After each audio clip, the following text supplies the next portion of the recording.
Un gran debate se ha generado en las últimas semanas respecto el alza de las contribuciones. A través de cartas en el Mercurio hay muchos adultos mayores, sobre todo, que se han quejado por este incremento de 17% entre enero y abril, 8 veces más que la inflación. Queremos saber el origen de estas contribuciones, para qué sirven, las razones del aumento. También estamos aquí con Claudio Agostini, académico de la Facultad de Ingeniería de la Universidad Adolfo Ibáñez, a quien le damos las gracias por acompañarnos. ¿Cómo está? Bienvenido. Hola, muy bien, muchas gracias por la invitación. Feliz de hablar de Vamos, este tema, parte de las cosas este tema, a las sí, que me genera, dedico. claro, que genera tanta polémica también. Ya lo decíamos, han publicado muchas cartas, muchos adultos mayores criticando este aumento fuerte, pero me gustaría partir por el origen de las contribuciones como impuesto, que también ese origen ha sido cuestionado. Sí, a mí me parece una súper buena pregunta porque a veces uno se queda como en los detalles y que no es mala idea partir como del concepto general. Y Yo contexto sé que también. sí, Mm. yo sé que las contribuciones son impopulares, pero tienen dos lados que desde el punto de vista de política tributaria hacen que sea un buen instrumento de política tributaria, más allá de lo impopular. Eh, El primero es que tiene una virtud que cuesta encontrar en otros impuestos, que es un impuesto que es fácil de fiscalizar y bien difícil de evadir. Y eso importa porque uno trata de recaudar para financiar al Estado, pero hay que fiscalizar los impuestos, hay que pagarlos, hay que recaudar, y la evasión es parte de las complicaciones. Esto es un impuesto que tiene muy baja evasión y fiscalizarlo es relativamente fácil. Entonces, en ese lado tiene como un check del lado de algunos de los buenos impuestos. Lo segundo es que en general distorsiona poco. Una de las preocupaciones que uno tiene con los impuestos es que uno pone un impuesto y afecta algunas decisiones mucho. En particular hay impuestos que afectan negativamente la inversión, otros afectan negativamente el ahorro, otros el empleo. Y esas distorsiones nos preocupan. Esto distorsiona muy poquito, casi nada. Entonces también Un súper impuesto. es un súper buen impuesto, así es. Y lo tercero, la tercera pata, es uno en general quiere, depende de la sociedad, usar los impuestos también para redistribuir el ingreso. Que los que más tienen paguen proporcionalmente más que los que tienen menos para contribuir a financiar el Estado. Eso en general se hace con el impuesto al ingreso, que es el global Ya. complementario en Chile, el de segunda categoría y el de primera categoría. Pero eso siempre tiene por lo mismo, porque hay evasión y elusión, vías de escaparse y declarar menos ingresos, evadir y todo. En ese sentido, las contribuciones son un complemento, porque como hay un monto exento, que lo podemos hablar después, generalmente las propiedades más caras, los dueños son los que tienen más ingresos y las propiedades esas pagan más impuestos. Es como otro lado por el cual lograr que las personas de más ingresos paguen y contribuyan proporcionalmente más. Esa es como la razón por la cual existe este impuesto en todas partes del mundo, ¿ah? Sí, bueno, después le quería preguntar qué pasa en otras partes del mundo, pero respecto al costo de estas contribuciones, hablábamos al inicio de este aumento del 17% entre enero y abril. ¿A qué se debe este incremento? ¿A quién desfavorece? A ver si podemos también aquí poner un poco de contexto. Sí, mira, tal vez les pongamos un poquito de contexto de números en general. En Chile hay casi 1 millón de propiedades que son agrícolas, ya que las vamos a dejar de lado porque estamos hablando de las Sí. viviendas. Hay 8.100.000 no agrícolas, ¿ya? De esas que son no agrícolas, hay solamente 5.800.000 que son habitacionales. El resto son locales comerciales, industria, educación, otras cosas, ¿ya? Entonces, cuando nos reducimos a vivienda, de los 9 millones de propiedades en Chile afecta a contribuciones, 5.800.000 son habitacionales, ¿ya? De esos hay un monto exento que para el 2024 son 55 millones. O sea, propiedades bajo 55 millones no pagan. ¿Ya? Esto es el dato que sorprende a mucho, pero es la realidad. 77% de las propiedades en Chile valen menos de habitacionales, valen menos de 55 millones y están exentas. Eh, entonces, ese es un primer dato. Solamente pagan eh, las propiedades que están arriba y esos son 23%. Entonces, estamos acotando esto a los que pagan son los que son dueños del 23% de las propiedades de más alto valor en Chile. Ya, dentro de esas hay algunos beneficios. Uno que es bien conocido porque es el más antiguo es el DFL2. Sí, Si la propiedad tiene menos de 140 metros cuadrados, independiente del valor, menos de 140 metros cuadrados, paga 50% de contribuciones, no 100% durante 10 años. Si tiene menos de 70 metros cuadrados, paga 50% por 20 años. Entonces ahí hay otro grupo que paga menos a pesar de que el valor de la propiedad podría dar de que pague, ¿no es cierto? Y por último, la última exención que se agregó es para las personas de tercera edad, hombres mayores de 65, mujeres mayores de 60. Hay una exención que es 100% para los que ganan menos de 890.000 pesos al mes y 50% de exención para los que ganan menos de 1.977.000, siempre y cuando la vivienda valga menos de 200 millones, que es un valor bastante alto. Estamos hablando que con claro. 55 millones, 77% de las propiedades está exenta. Entonces, de nuevo, ahí hay otro beneficio importante que favorece a no pocas personas. ¿Ah? Con los datos de impuestos internos, el año pasado esto favoreció a 175.000 personas. Entonces, al final, si uno ve quiénes están afectos, le resta las exenciones, saca los beneficios, de verdad las contribuciones afectan a una parte relativamente pequeña de la población, y que además es la de más alto ingreso. Si uno mira pues, un último número para poder seguir la conversación y no, Sí. no monopolizar tanto. No, no, no, pero es que Eh, está, es que es súper bueno el contexto que está haciendo Claudio, para poder un poco comprender al final quiénes están exentos y quiénes no. un ejemplo de tal vez como los extremos para que se vea. En Vitacura, 98% de las propiedades paga, eh, porque valen más, digamos, y es una Claro, comuna de alto es ingreso. la alto, En, alto ingreso, lógico, sí. en Lo Espejo, 3,6% de las propiedades pagan. En Cerro Navia, 5% pagan. Si uno mira la recaudación, 30% de la recaudación viene de las cinco comunas de más alto ingreso: Vitacura, Las Condes, Providencia, Loarnechea, Ñuñoa. O sea, en general, todos los datos que tenemos es que es un impuesto que en general afecta a las personas de mayores ingresos. Pero ahí, Y para este caso de personas de tercera edad que pueden tener una casa que es cara y sus ingresos bajaron, bueno, si sus ingresos están bajo 900.000 pesos al mes, que es un ingreso que no es bajo en Chile, el sueldo promedio está en 480, 500.000 pesos, y tienen una propiedad de bajo 200 millones, que es una propiedad todavía cara, están exentos, igual. claro, pero a través de estas cartas y de las notas que hemos podido leer, en, por ejemplo, en el Mercurio, ellos dicen lo que usted estaba comentando, que los ingresos no son los de antes, pero que además les cuesta mucho vender las casas donde viven. Y están ahí Eh, como en esta encrucijada.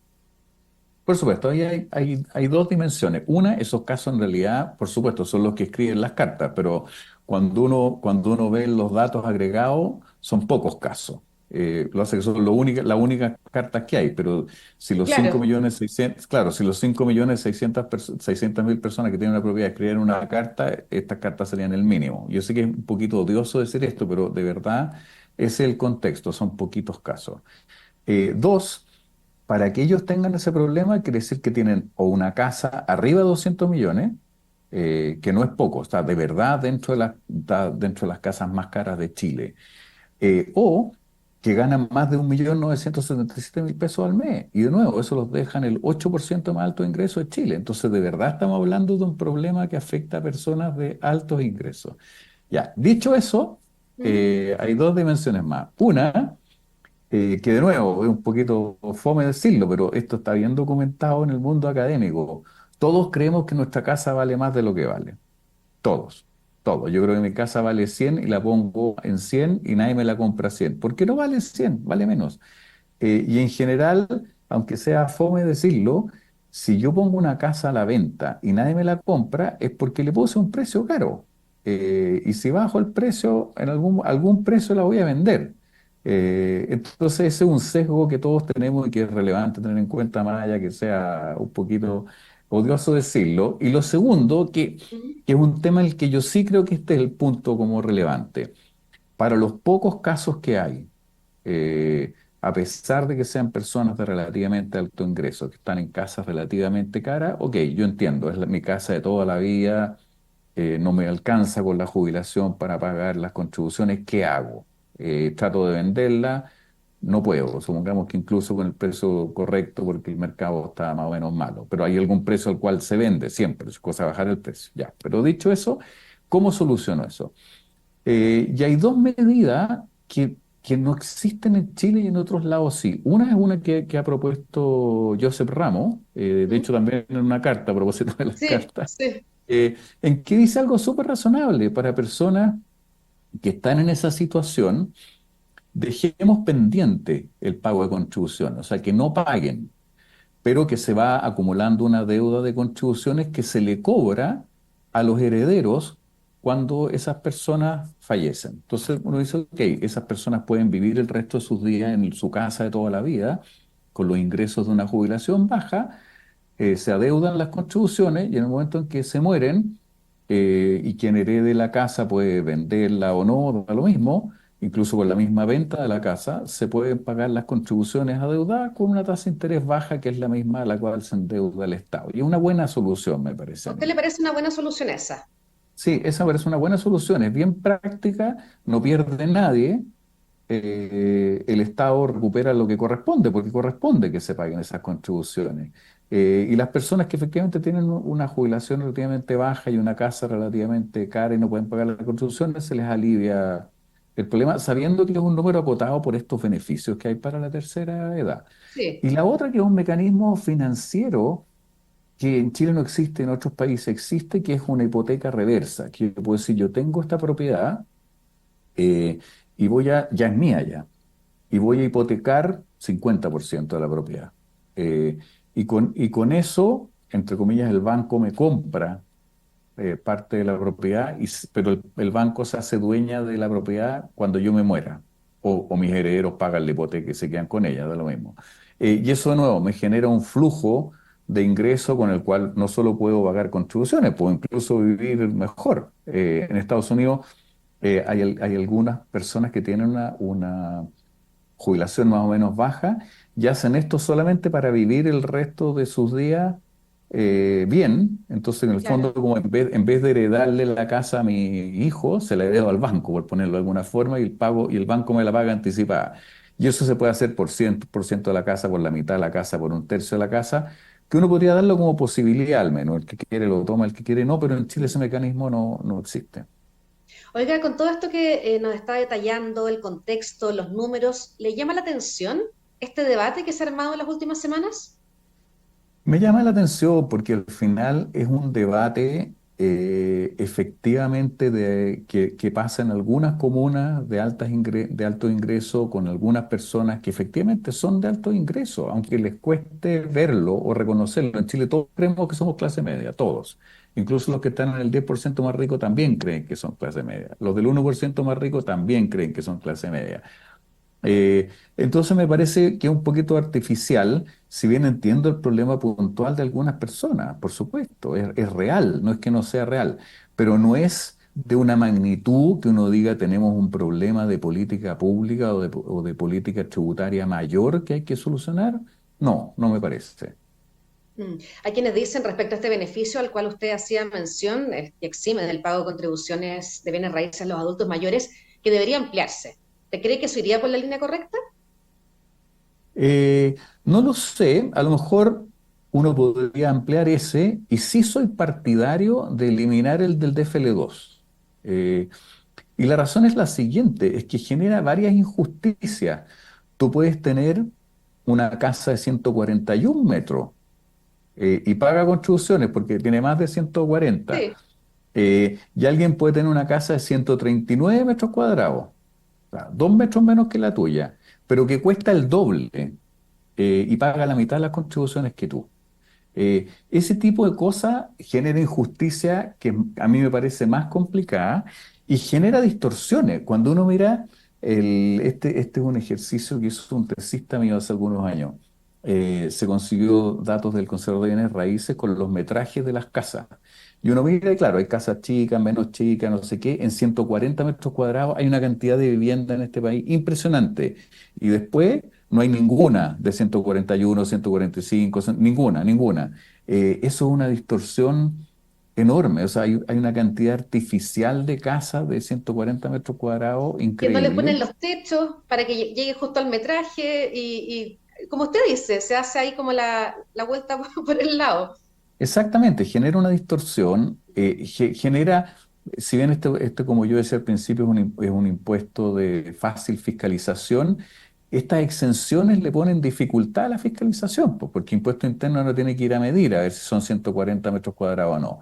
Y se entregaron con 140 metros cuadrados sin un techo, sin una terraza techada, las personas pues la techan, ahora no tienen derecho al DFL2, pero se hizo después y están evadiendo impuestos y esa fiscalización es un poquito más complicada.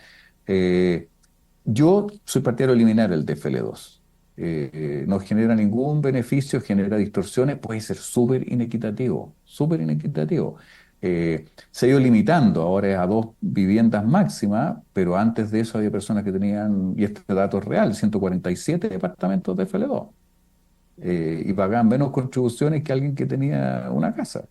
O sea, de verdad, preferiría eliminar eso y dado eso, a lo mejor uno podría evaluar eliminado, a cambio de eso, a lo mejor ampliar un poco el beneficio a la tercera edad dentro de rangos razonables. Hoy día, alguien que gana 1.967.000 pesos está en el 8% más rico de Chile y a esa persona le estamos dando una exención.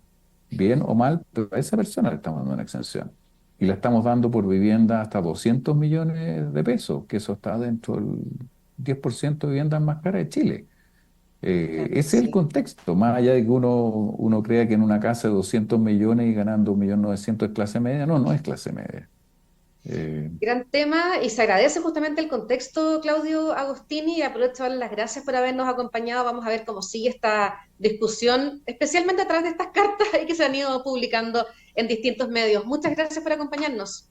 un gusto, muchas gracias por el espacio para poder conversar y tratar de por lo menos informar un poquito más el debate. Claro que sí. Muchas gracias y buenas tardes. Buenas Y todos tardes. ustedes invitados a seguir aquí con nosotros en emol.com.